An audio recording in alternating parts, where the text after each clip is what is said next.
Welcome to the Way of the Empath. This is a short video just describing some of the challenges that the empath has, that because most of the population is not involved in these kinds of things, that it costs energy to the empath, but it also costs time and money because we have to do this.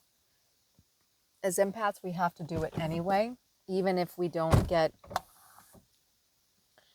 any kind of compensation for it. And I think it's important because, I mean, yes, there's a lot of things that you could say we probably do that aren't compensated, like, helping family members, helping people who just need help in that moment, things like that, right? So there's that piece to it, and then there's the piece of just having to this specific thing that happens every new waning moon, the last week of the waning moon, puts the empath in a place of having to clear up karma. But this is not just the waning moon, but this is like required around the waning moon.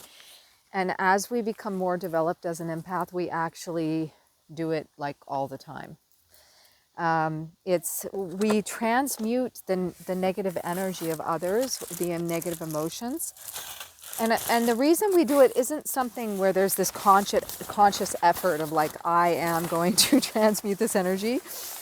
It's that the way that we start to develop this ability is by realizing, by feeling like we always need to cleanse. This is something that when I was very young, I didn't have the appetite that my family members had. Like, I didn't feel like I needed to eat all the time. And they used to tease me and say that I eat like a bird.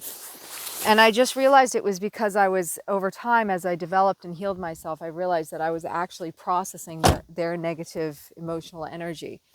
And that was putting me in a place where I had to do certain things that they didn't have to do. But I think that if you look at I know that if you look at the fullness of what it is to be an empath and how each one of us is an empath, people just haven't claimed that part of themselves, that it would just be natural that we do this. It wouldn't be the job of the empath to clear all the energy. And I will tell you that the other piece to this that's even more important is that it's not like it just goes away. I think there's a common belief that somehow the empath is kind of like the Jesus, the sort of scapegoat, the sacrificial lamb, but that's not actually the way it works, because once we have processed that energy, it goes back to the people that have never processed it. And so it's not like it's just there. Hi, sweetie. It's not like it's just there and we process it and everyone does better. Nothing like that. And that's really important to acknowledge that, because I think a lot of people in the world tend to both idolize the empath, and at the same time they tend to kind of scapegoat. And the idolization is kind of like what I've said before, is that the empath sees the world as the narcissist, as the whole world as the narcissist, like everyone but themselves is the narcissist.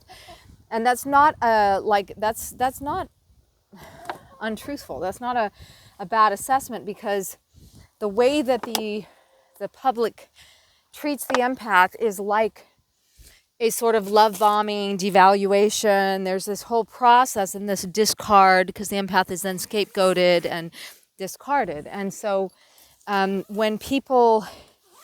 more people that acknowledge their own inner empath, which we all are, then there's no reason to just have a few people doing that and being scapegoated and being blamed, and then other people not really getting anything out of it, because in the end they have to deal with their own negative emotions. So even if the empath is dealing with that themselves, like first, because the empath doesn't want to have that negative emotion, whereas others are kind of used to it, that the empath then will clear it out, and then what will happen is it will go back upon the people that haven't processed their emotions negatively. It's another kind of piece of the Bible that was that was left out, which was that after the scapegoating of Jesus, that a dark cloud came over all the people after they had executed him. The world became very dark because he didn't take away the sins, like people like to think. He didn't take away the sins. He cleared it through himself, and then it went back on the world. If that was the case, then the world, if it was the case that people think, the world wouldn't be sinning and people wouldn't be mired in their own negative karma.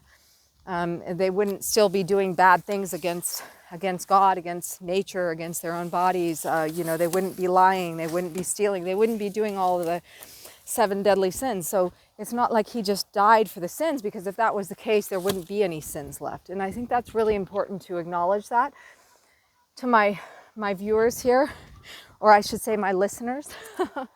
And that's a big piece of why